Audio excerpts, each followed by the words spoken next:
Bonjour les enfants, nous allons aujourd'hui faire la lecture des exercices qui se trouvent à la page 131.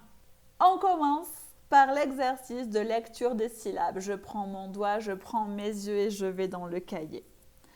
Gne, gna, gne, gnan, gno, gnon, gnè, gnou, gnè, gno. Attention, la deuxième ligne, ce n'est pas toujours G avec N. C'est aussi avec les autres combinaisons de lettres qui se font avec le G.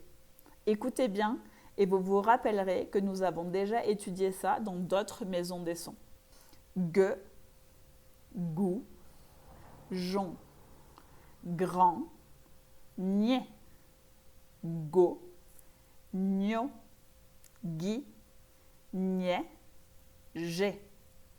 À vous maintenant de refaire la lecture, mais je pense que vous aurez besoin de revenir dans la vidéo, peut-être même de réduire la vitesse de lecture pour faire correctement cette lecture vous-même. Je continue avec l'exercice 2, lire des phrases, mais attention, c'est un exercice d'observation premièrement. Vous devez regarder l'image et avec la lecture des phrases, je vais faire la lecture complète, vous devrez choisir quelle phrase est correcte, quelle phrase n'est pas correcte. L'agneau se baigne à la campagne. L'agneau saigne à la campagne. L'araignée est grignotée par la cigogne.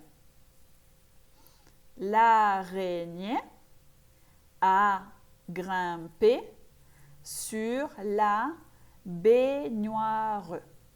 Pour vous aider un petit peu, je peux vous dire qu'il y a 2 phrases correctes et 2 phrases incorrectes. Je vous laisse regarder l'image encore un petit peu.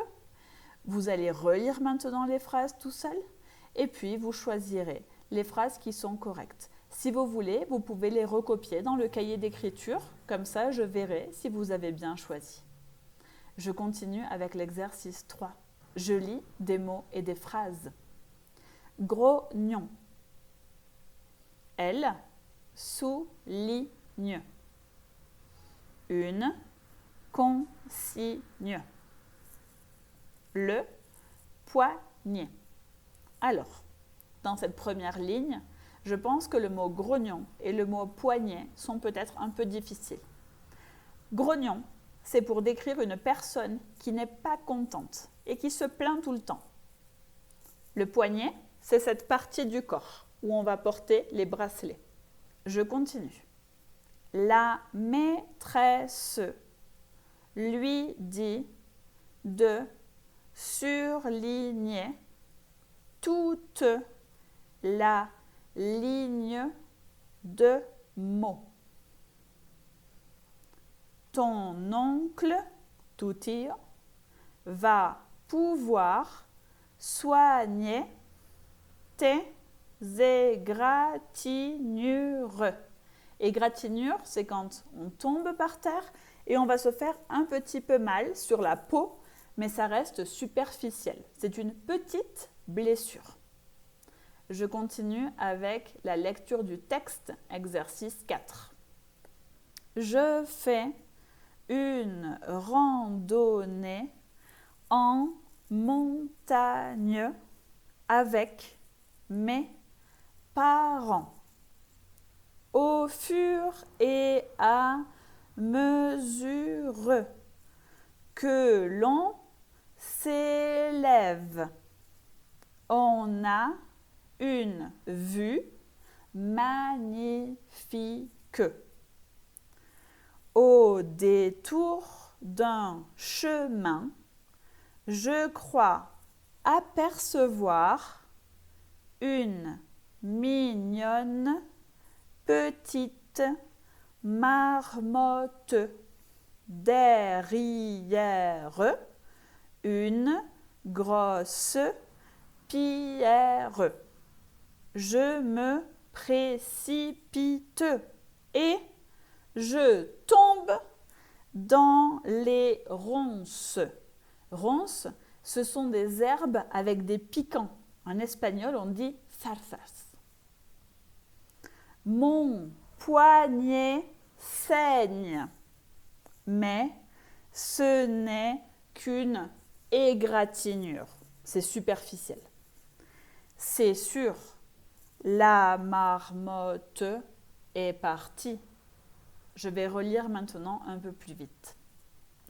Je fais une randonnée en montagne avec mes parents. Au fur et à mesure que l'on s'élève, la vue est magnifique. Au détour d'un chemin, je crois apercevoir une mignonne petite marmotte derrière une grosse pierre. Je me précipite et je tombe dans les ronces. Mon poignet saigne, mais ce n'est qu'une égratignure. C'est sûr, la marmotte est partie. Voilà les enfants, là aussi je vais vous demander de me faire un petit dessin de cette situation. Je vous souhaite un bon travail et je vous dis à très bientôt. Au revoir!